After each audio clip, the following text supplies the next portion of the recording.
Hello and welcome to this session on this week's close study product, the Galaxy advertisement. Now this is going to be our last lesson focusing on this. If you have a look at the star, you can see on our unit overview that today we're going to be looking at intertextuality between film, celebrity and advertising. So if we move on to our first slide, which is looking at media language and intertextuality. Now, we're looking at intertextuality in media products. So what you've got to think is this: the intertextuality is where one media product, for example, the Galaxy chocolate, makes references to other media products, for example, the Audrey Hepburn movies, to interest and engage the audience. And this is clearly done in the advert.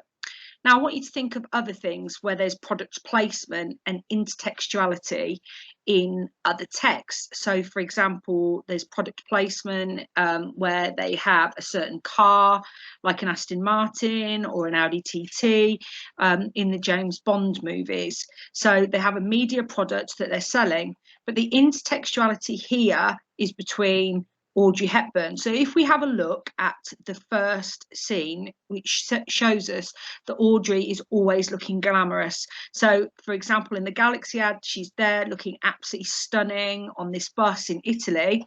And we can also see that she looks absolutely beautiful in the film Breakfast at Tiffany's. On the right hand side, we've got Audrey Hepburn being driven away in the advert, and then in the film Roman Holiday by Gregory Peck, we see that she's being driven away there on the back of a moped. So, and the actor even looks like Gregory Peck. So we can see the intertextuality there between the advert and the films. And then finally at the bottom we've got the fact that classic cars were very much a theme in Audrey Hepburn movies. She was often driven around because that was the fashion then of well-to-do ladies. So rather than driving, she was being driven around. And as you can see in the film, on the left-hand side, she's being driven. And on the right-hand side in the Galaxy advert, as you can see there, you know, this gentleman pulls up. She uses him as a chauffeur and puts the hat on his head. So what I would like you to do in your exercise books, and feel free to use a search engine of any sort, I want you to define what is intertextuality, and I want you to think about why advertisers incorporate intertextuality. So what is the purpose of this? And what I'd like you to do is I would like you to give examples from the Galaxy advert. Does it work for all audiences? If not, then why not?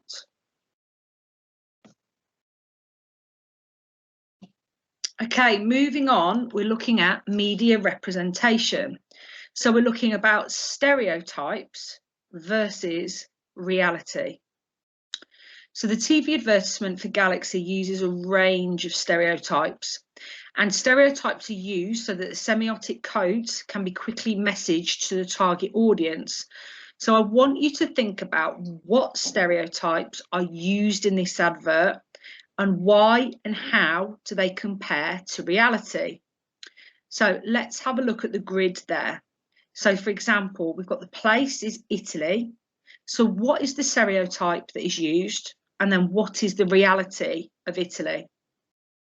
We've got the celebrity, Audrey Hepburn. So again, what stereotype is being used and what is the reality? We've got the product, the Galaxy chocolate. The time was based in the 1950s. What does it state? What is the stereotype about masculinity and femininity? And then what is the reality? Then we've got to look at class and age. So what I'd like you to do, please, is I want you to pause this. In your exercise books, I want you to either create or draw a grid, or you can bullet point down notes about the stereotype that is used and then what is shown on reality. And I also want you to think about why each of these stereotypes have been included and how they impact on the target audience. Now, you may want to spend a good 20 minutes on this section, so please pause it now. However, if you do find this difficult, we can move on to the next slide and we can look at the answers. So what we've got is the place is Italy. So the stereotype that's been used, so it's a classic Mediterranean hilltop village setting. It's sunny, there are beautiful buildings, but it does seem chaotic and quite disorganized. We know that the bus has been stopped because all the fruit and vegetables have poured out of the cart, so they can't go anywhere, and there's lots of madness going on. But the reality is that there are poorer and less glamorous locations. So why have they been excluded from this scene? Then we've got the celebrity of Audrey Hepburn. So the stereotype that's been used, she is immaculately dressed, she's cool, she's charming, and she's loved by all of the people. But in reality, was Audrey always dressed that way? Okay, the product of the Galaxy chocolate. We can see the stereotype that's used. It's a luxury product as she runs a hand along the seal and then breaks a piece off. So this induces calm and relaxation.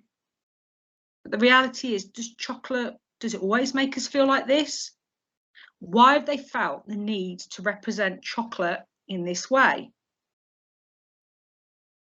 Now, the time is the 1950s, so the stereotype in the advert is that it's a friendly, it's a slow pace of life, and it was simpler times. Is there any truth in that? It's clearly stereotypical, and the 1950s were not always like this for everybody. So can you think about who wouldn't have life like that? Now, regarding masculinity and femininity, the stereotype that's in the advert is that women were feminine, they were flirtatious. We look at props, narrative theory. You've got Audrey Hepburn as the princess, and she's so trusting of this stranger that's pulled up in the car. Then you've got the men who are hard and they're working, and they're props helpers and props hero. However, the reality of the situation was that in 1950, this was after World War II, and many of the images of men and women, of masculinity and femininity had changed. Women did an awful lot more roles that men would have ordinarily have played. So are these stereotypes relevant today? Would you expect this to happen in a modern advert? Okay, then finally on to class. There's no specific class present. It does seem very inclusive and friendly. But the reality is, why is the society so inclusive? What image of this society are they trying to represent? Finally, age. Well, you've got all ages are represented there. However, the central characters are young and good looking and they're image aware. And I want you to think about the target audience of Galaxy Chocolate. What age, and also what Audrey Hepburn and the other characters, what age are they now? So why would this image, so the characters that we see in the Galaxy ad, why would the looks of them and using them, why would that resonate with them? So what I want you to do, I want you to think about why each of these stereotypes have been included and how do they impact on the target audience. Okay, moving on to our last slide. So we're looking at media representations and what factors will affect audience interpretation. So what we've got to think is every time that we watch something or we read something or we see something, we will all interpret it differently based on our background knowledge and our history and what we've been through ourselves in life. So there are many different factors that affect the audience's interpretation. So the first one is there's the view on the old life in the past and nostalgic lifestyle and busy modern lifestyles.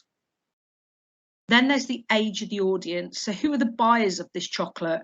How would an older or a younger audience respond? Then there's the belief in this advert that chocolate is good for you.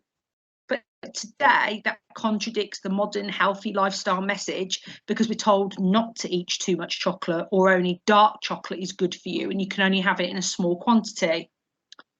Then you've got the personal identity with Audrey Hepburn and the representations of class and femininity. And then finally, we've got the cultural references regarding 1950s movies and movie stars.